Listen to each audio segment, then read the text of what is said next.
అందరికీ నమస్కారం అండి. ఈరోజు మనము మేషరాశి వారి యొక్క జాతక ఫలితం తెలుసుకోబోతున్నాము. మేషరాశి వారికి జూలై 30 అనగా గురువారం నాడు వీరి యొక్క జాతక ఫలితం తెలుసుకోబోతున్నాం. అయితే మేషరాశి వారు ఎవరైతే ఇప్పుడే కొత్తగా మన ఛానల్ చూస్తున్నారో దయచేసి ఛానల్ సబ్స్క్రైబ్ చేసుకొని వీడియోకి లైక్ చేసి సపోర్ట్ చేయడం మాత్రం మర్చిపోకండి. మరి వీడియోని ఎక్కడ కూడా స్కిప్ చేయకుండా చివరిగా చూసినట్లయితేనే మీకైతే పూర్తిగా అర్థమవుతుంది. రేపటి రోజున మీ యొక్క రాశి ఫలితాల ప్రకారం మీకు ఏ విధంగా ఉండబోతుందో తప్పకుండా తెలుసుకుందాము. మరి అంతకన్నా ముందుగా ప్రతి ఒక్కరికి కూడా ఏదో సమస్య ఉంటుందండి. సమస్యలు అంటే ఉండరు కదా. మరి ఆ సమస్యల పరిష్కారం కోసం ఎక్కడెక్కడికో వెళ్ళి జ్యోతిష్యం చెప్పించుకొని నిరాశ చెంది ఉంటే ఒకసారి మన గురువుగారిని కాంటాక్ట్ అవ్వండి.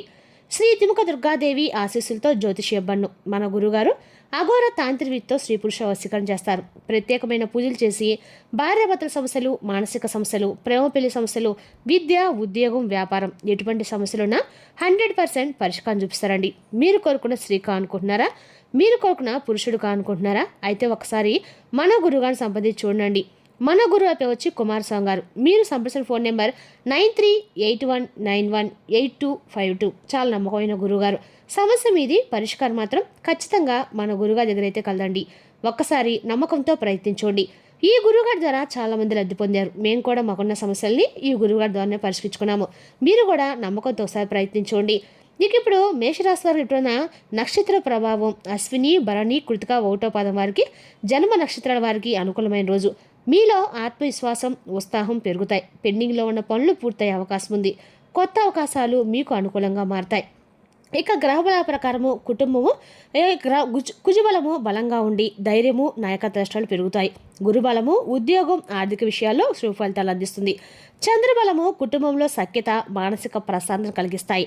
బుధబలము కొత్త ఆలోచనలు, వ్యాపార నిర్ణయాలకి అనుకూలంగా ఉంటుంది. ఇక పరిహార పరంగా ఉదయము సుబ్రహ్మణ్య స్వామిని దర్శించి పూజ చేయండి. ఓం శరవణ్ భవాయ నమః మంత్రము 100 నిమిషాలు జపించండి. ఎర్రని పూలతో పూజ చేయడము లేదా కందిపప్పు దానం చేయడము శుభప్రదము. ఇక రేపు రోజున సుబ్రహ్మణ్య స్వామి మరియు పరమశివుని ఆరాధన అత్యంత శుభప్రదము. వారి అనుగ్రహంతో ధైర్యము, కార్యసిద్ధి, ఆటంకాల నివారణ కలుగుతాయి. ఇక రేపు రోజున మేషరాశి వారికి అదృష్ట సంఖ్య 9, అదృష్ట రంగు ఎరుపు. శుభ సమయము ఉదయం 7:30 నుండి 9:00 వరకు, సాయంత్రం 4:30 నుండి 6 గంటల వరకు. రేపటి రోజు మాత్రం మేషరాశి వారి ఎట్టి పరిస్థితుల్లో కూడా తొందరపాటు నిర్ణయాలు మాత్రం అస్సలు తీసుకోకండి. ఇక రేపటి రోజున కొత్త వ్యక్తుల పరిచయం అయితే మీ జీవితంలో ఎప్పుడు జరగబోతుందండి. ఈ కొత్త వ్యక్తుల పరిచయము మీ జీవితంలో అనేక రకాల మార్పులు కూడా నాంది పలకబోతుంది. రేపటి రోజున ఈ వ్యక్తి పరిచయం వల్ల మీ జీవితంలో అనేక రకాల మార్పులు అయితే సంభవించబోతున్నాయండి. ముఖ్యంగా రేపటి వచ్చే ఫోన్ కాల్ మీ జీవితంలో అనేక రకాలు కూడా ఊహించిన పరిణామాలు అయితే కలగబోతాయి. ఊహించిన ఒక ఫోన్ కాల్ రూపంలో మీరు ఒక శుభవార్త వినవచ్చు. కాబట్టి ఇటువంటి కొన్ని తేలినటువంటి మార్పులు అనేవి మీ యొక్క జీవితంలో రేపటి కలగవచ్చు. ముఖ్యంగా చెప్పాలంటే రేపటి మీకు చాలా అనుకూలమైన రోజు అని కూడా చెప్పాలండి. అయితే అటు వ్యాపారం కావచ్చు, లేదంటే ఆరోగ్య విషయంలో కావచ్చు, అన్ని రకాల కూడా మీకు విద్య, ఉద్యోగం ఇటువంటి అన్నింటిలో కూడా సానుకూలమైన ఫలితాలు అయితే మీరు రేపటి రోజున చూడబోతారని చెప్పుకోవాలి. మరి ఇంతకీ మీ జీవితంలో రేపటి రోజున మీరు ఎటువంటి అంటే ఊహించినటువంటి మార్పుల్ని ఏ విధంగా పొందబోతున్నారు, ఏ దేవతారాధన చేసుకుంటే మీకు మరింత ఎక్కువగా సుఫలితాలు కలుగుతాయి అనేటువంటి పూర్తి వివరాలను కూడా వివరంగా తెలుసుకుందామండి. కాబట్టి వీడియోని ఎక్కడ కూడా స్కిప్ చేయకుండా చివరి చూడడానికి ప్రయత్నించండి. ఇక రేపటి రోజున ఈ రాశి వారికి చేసేటువంటి ప్రతి పని కూడా సానుకూలమైనటువంటి ఫలితాలు అయితే ఖచ్చితంగా దారితీసేలాగా ఉంటుందన్నమాట. ఫర్ ఎగ్జాంపుల్, మీరు ఏదైనా ఉద్యోగంలో పనిచేస్తున్నట్లే ప్రయత్నం చేసినట్లయితే కనుక ఇప్పుడే కొత్తగా ఏ రోజైనా ఏదైనా పని అని చెప్పి మీరు అనుకున్నా అటువంటివన్నీ కూడా మీకు తెలియకుండానే మంచి ఫలితాలు ఇచ్చేటువంటి అవకాశం అనమాట. కాబట్టి రేపటిన మంచి అవకాశాలని మీరు ఎట్టి పరిస్థితుల్లో కూడా ముందుకు రాబోతున్నాయని చెప్పి తెలుసుకున్నప్పుడు మీరు ఏం చేయాలంటే మీరు చేసేటువంటి పనుల్లో కొన్ని మార్పులు అనేవి తప్పకుండా చేసుకోవాలి. అవి కూడా ఏంటంటే వీడియో స్పష్టంగా తెలియజేస్తామండి. కాబట్టి వీడియోను క్లుప్తంగా చూడండి. మీరు ఉదయాన్నే నిద్ర లేచిన వెంటనే రేపటి రోజు సూర్య నమస్కారాలు తప్పనిసరిగా చేసుకోండి. అలాగే ఇంట్లో దీపారాధన చేసుకోండి. ఖచ్చితంగా కూడా మీ ఇంట్లో నవగ్రహ ఆరాధన చేసుకోవడం కూడా ప్రయత్నించండి. అంటే నవగ్రహ సూత్రము పఠించండి అన్న కూడా మంచిది. మీకు దగ్గరలో ఏ ఆలయం ఉంటే ఆలయాలు అనుకుంటే ఖచ్చితంగా శివాలయం నవగ్రహాలు ఉంటాయి. నవగ్రహం సంబంధించినటువంటి శివాలయానికి వెళ్ళి ఖచ్చితంగా కూడా స్వామివారి దర్శనం చేసుకొని నవగ్రహాల చుట్టూ 11 ప్రదర్శనలు చేసుకొని ఇంటికి రండి. ఖచ్చితంగా కూడా మీరు రేపటి రోజున అన్ని పనుల విజయం అయితే ఖచ్చితంగా కలుగుతుందండి. నవగ్రహ స్తోత్ర పారాయణం ఏదైతే ఉంటుంది గూళ్ళలో చక్కగా ఉంటుందండి. కాబట్టి తీసుకొని చదువుకొని కాసేపు శివాలయంలో కూర్చొని రండి. తర్వాత అక్కడ నుంచి రావి చెట్టు కూడా ఉంటుందండి. రావి చెట్టు మొదట్లో 11 ప్రదర్శన చేసి చుట్టూ అక్కడ వీలైతే అక్కడ దీపం వెలిగించే ప్రయత్నించండి. అలాగే రేపు రోజున మీరు ఎం అనేటువంటి పేరుతో ఉన్నటువంటి అక్షరం ఉన్నటువంటి వ్యక్తి మీ జీవితంలో యాదృచ్ఛికంగా పరిచయం అవబోతున్నారు. ఆ వ్యక్తి మీ గతానికి సంబంధించిన వారు కావచ్చు, మీ భవిష్యత్ ద్వారా కావచ్చు. ఆ యొక్క వ్యక్తి మొదట మిమ్మల్ని పెద్దగా ఏంటంటే ఆ వ్యక్తి ఏదైనా చెప్తున్నా కానీ మీకు పెద్దగా అతని మాటలు తలకెక్కవన్నమాట. అయితే ఆ తర్వాత అతను చెప్పేదే కరెక్ట్ అనే తీరులోకి అయితే మీరు వస్తారన్నమాట. ఆ వ్యక్తి మీకు ఏదైతే సలహా ఇవ్వటం కానీ, మీ తప్పు ఏది చూపడం కానీ కేవలం ఒక విషయం చెప్తాడండి. మీరు ఇప్పటి వరకు చూపిస్తున్నటువంటి దారి తప్పని ఆ వ్యక్తి వల్ల మీరు నిజం అనేది మీరు తెలుసుకోగలుగుతారనమాట. కొంతమందికి ఆ వ్యక్తి వల్ల ఒక అబద్ధం అనేది కూలిపోతుంది. అంటే జీవితంలో ఆ వ్యక్తికి మాకు ఇంకా ఎటువంటి సంబంధం లేదు, వాళ్ళు చేసేటువంటి కొన్ని పనుల వలన మన మనసు అనేది విరిగిపోతూ ఉంటుంది.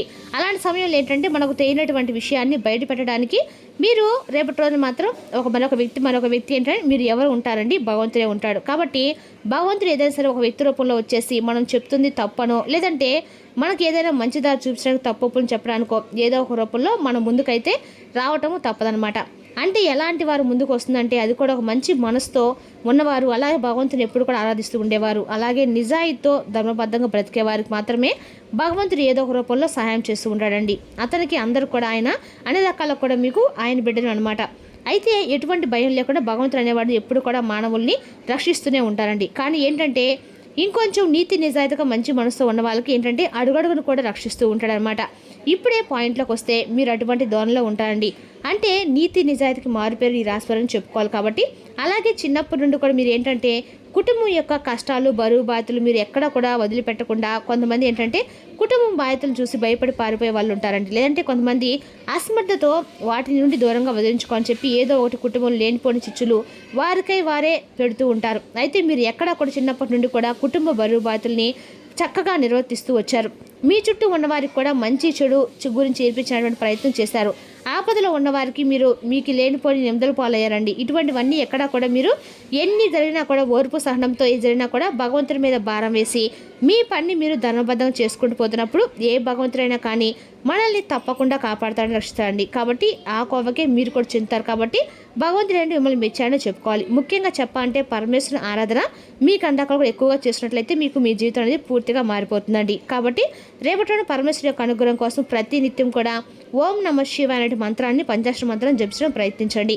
అలాగే రేపటి మీరు ఖచ్చితంగా కూడా మీ ఇంట్లో భగవంతుడు సాక్షాత్ మీకు ఏదో ఒక విషయాన్ని తెలియజేయబోతున్నాడండి. అలాగే రేపటి రోజున మీకు మంచి చెడుని సూచించబోతున్నాడు అని చెప్పి మనస్ఫూర్తిగా నమ్మండి. అప్పుడు మీరు చేసే మన ఇంట్లో భగవంతుడు తప్పకుండా కొలువే ఉంటాడండి. అలాగే కాసేపు 10 నిమిషాలైనా సరే శివుని నామస్మరణ చేసుకొని ప్రయత్నించండి. మీకు దగ్గరలో దేవాలయం ఉంటే దేవాలయం కాసేపు కూర్చోండి, మనస్ఫూర్తిగా స్వామివారిని వేడుకోండి. రేపటి మీరు ఖచ్చితంగా కూడా ఇలాంటి పనులు చేస్తుండండి, మీకు అందరికీ అనుకూలంగా ఉంటుందని చెప్పి భగవంతుడు వేడుకుంటే అరే పాపం మా పిల్లడు మా భక్తుడు ఈ విధంగా కోరని చెప్పేసి వందకాకుండా మీకు మేలు చేస్తాడు. అదేవిధంగా రేపటి ఈ రాశి యొక్క ఒక మాట నేను చెప్తున్నానండి, ఖచ్చితంగా వినండి. భగవంతుడు కూడా చాలా సంతోషిస్తాడండి. కాబట్టి ఈ విధంగా రేపటి మీరు చేసి చూడండి. అలాగే ఆ వ్యక్తి రాక మీకు రక్షణ, అతని మాట మీకు హెచ్చరిక. రేపటి మీకు అన్నా కూడా మీ ఇంట్లో వాతావరణం పూర్తిగా మారుతుంది, మీ మనసులో భయం తగ్గిపోతుంది, అదృష్టం నెమ్మదిగా వచ్చి అది ముందు రోజుల్లో మీకు ఇంకా డబుల్ అయ్యేటువంటి అవకాశం అయితే ఖచ్చితంగా ఉందండి. అయితే అటు డబ్బు విషయంలో కావచ్చు, లేదంటే ఇన్ని రోజుల నుంచి మీరు పడినటువంటి కష్టాల రూపంలో కావచ్చు, ఆర్థిక విషయంలో కావచ్చు, కొంచెం మార్పులు అయితే రావచ్చు. అకస్మాత్తుగా రేపటి మీకు అనుకూలంగా అండగా కూడా ఉండబోతుందని చెప్పుకోవాలి. అదేవిధంగా రేపటి మీకు అండగా అనుకూలంగా ఉంది కాబట్టి రేపటి మీ జీవన మార్పులకు అయితే దారి తీయబోతుందని తెలుసుకోండి. అదేవిధంగా రేపటి రాశి వారికి మీకు రావాల్సిన డబ్బు కూడా తిరిగి రేపటి వస్తుందండి. అదేవిధంగా రేపటి మీరు తొందరపాటు నిర్ణయాలకు మాత్రం దూరంగా ఉండండి.